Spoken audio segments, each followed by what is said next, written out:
Violet and the Pie of Life, Chapter 18. As soon as Mackenzie left Sunday morning, I hurried to my bedroom and checked my email. Yes, Dad, I knew he'd email me back. Dear Violet, I'm sorry I haven't seen you since I left. I'm working some things out in my life. I love you very much. Your mother and I think it would be good for you to see a therapist to help you sort out your issues about our separation.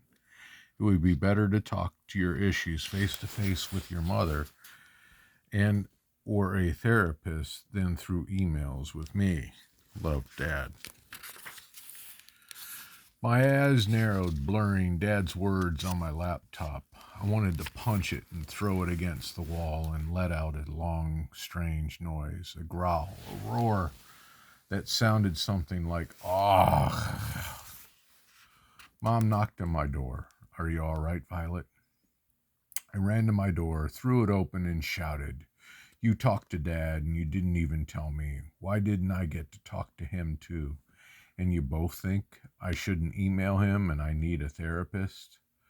Oh, Violet, Mom's face crumpled like she was going to cry, as if she had any right to. I wish your dad would talk to you. I can't force. I slammed the door shut. I was angry and had every right to be. Stuck with a mom who was in my face all the time, and a dad who was never in my face, and never in my house, and never anywhere near me. Where in the world was he anyway? What was he hiding? I got out my phone and called him, jabbing the screen hard as if it would show him how angry I was. I didn't know what I was going to say to him. I didn't care. I just needed to talk to him. I needed him to talk to me. He didn't answer. The only message I left was Dad, which sounded whiny, not angry, embarrassing. I hung up and clenched the phone tight in my hand. Then I plopped on my bed and scrolled through my contact list. Mackenzie knew all about my family. She'd understand. But I didn't call her because she'd probably start talking about herself again. And I absolutely could not take that.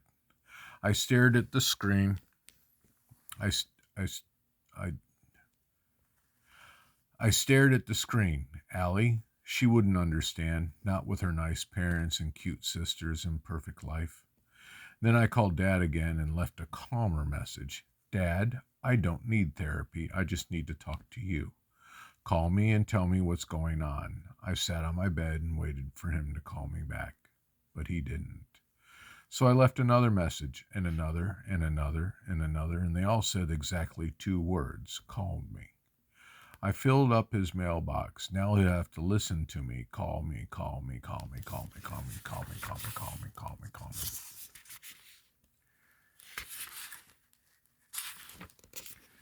Chapter 19. I checked my phone as soon as I woke the next morning. Nothing. And as soon as I got out of the shower, nothing. And on the way to school, while my mom talked about the tennis court or volleyball court or basketball court or whatever was on the lot of her supposedly magnificent real estate listing. Nothing except Mackenzie butt-dialed me, and I heard 90s music and raspy cough, which meant her mom was driving her to school for a change. I only checked my phone once in math class because I wanted Mrs. Merriweather to keep trusting me to work on my own. If I had to pretend to pay attention in class while she explained the differences between circle, sphere, and between a sphere and a spear, I'd find a spear to stab through my ears. I checked my phone every time I got bored in history class. Miss Killjoy, real name Miss Kilroy, was going about the amazing steam engines, so I checked my phone about a quadrillion times and a quadrillion more nothings. Violet, do you want your phone taken away? Miss Killjoy asked. Sorry, I mumbled.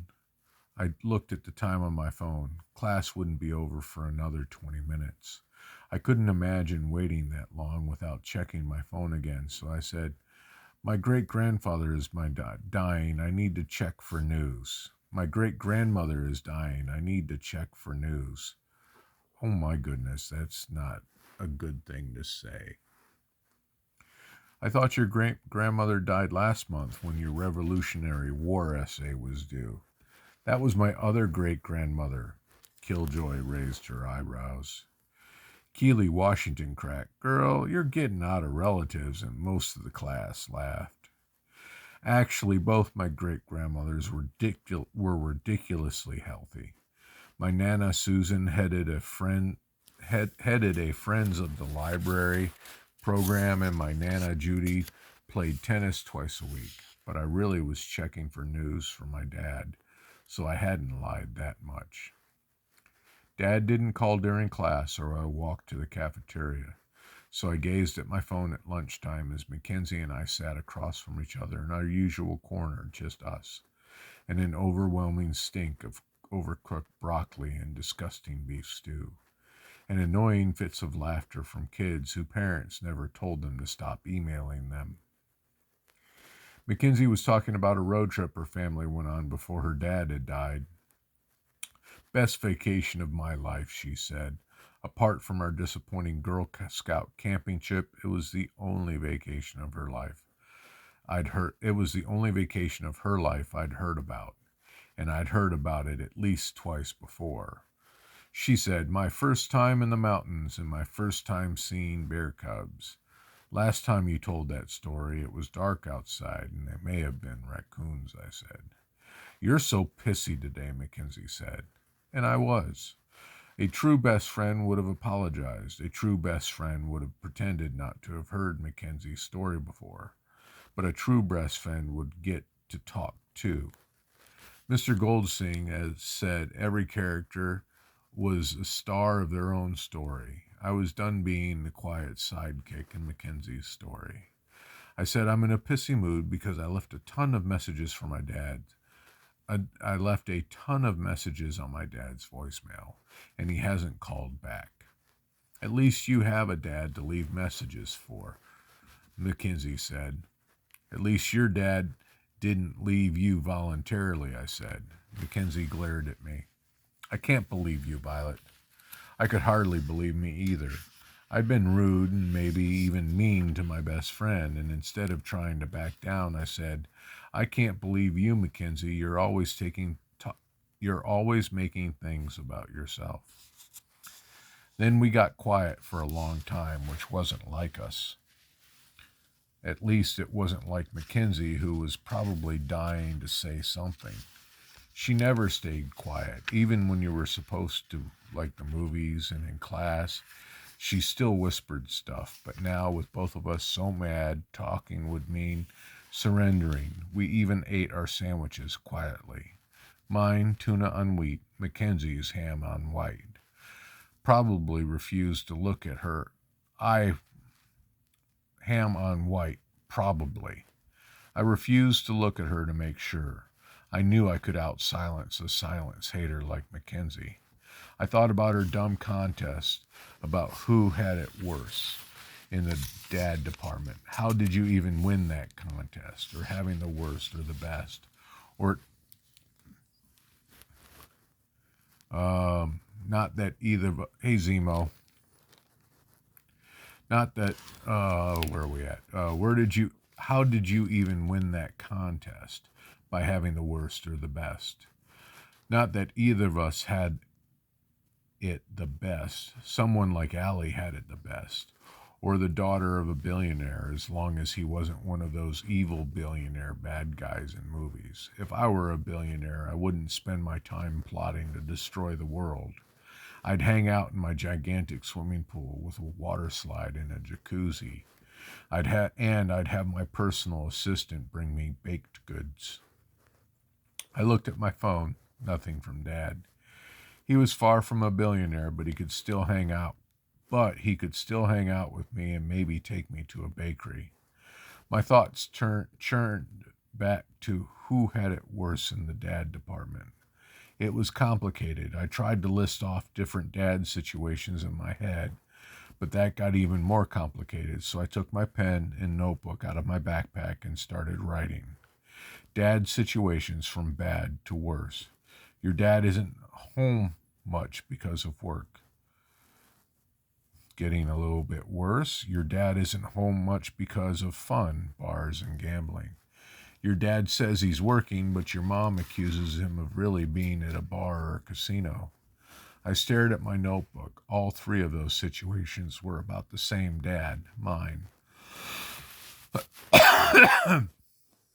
What are you writing? Mackenzie asked. I knew I could outsilence her. I didn't answer. I didn't even look up. I wasn't trying to be mean. I was just concentrating on the list. But I didn't mind being mean. I heard Mackenzie playing a game on her phone. I pulled my notebook closer to my side of the table, put my hand over what I'd written, and continued my list. Dad's situations from bad to worst. Your dad moves out because of your mom. He still sees you. Your dad moves out because of your mom. He doesn't see you. Your dad moves out because of you. He doesn't see you. Your dad dies. Your dad moves out because of you and he doesn't see you, and then he dies. That's probably worse. I probably qualified for number 5, so Mackenzie at number 7 had it worse than me. Death is the most extreme worst thing. But even though my dad was alive, I should have been able to complain about him without Mackenzie saying, "At least you have a dad." Then the bell rang. I still didn't talk to Mackenzie or even make eye contact with her. I put my notebook in my backpack and gathered my lunch trash to throw out. I was about to stand up when Mackenzie kicked my shin hard under the table. "Ow!" I glared at her. "Whoops," she shrugged. "That was really mean," I said. By the time I thought about kicking her back, she'd already stood and started walking away, her head held high as if she could care less about what had just happened. In a horrible way, I was glad she kicked me. Now I had a solid reason to quit our friendship. Looks like that's Violet, and Mackenzie, minus Mackenzie, leaves a sad Violet.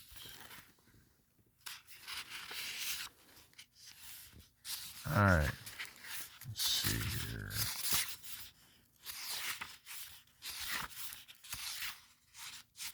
Oh, that's a long chapter. We're going to wait for tomorrow for that one. We're going to leave it there, puppets.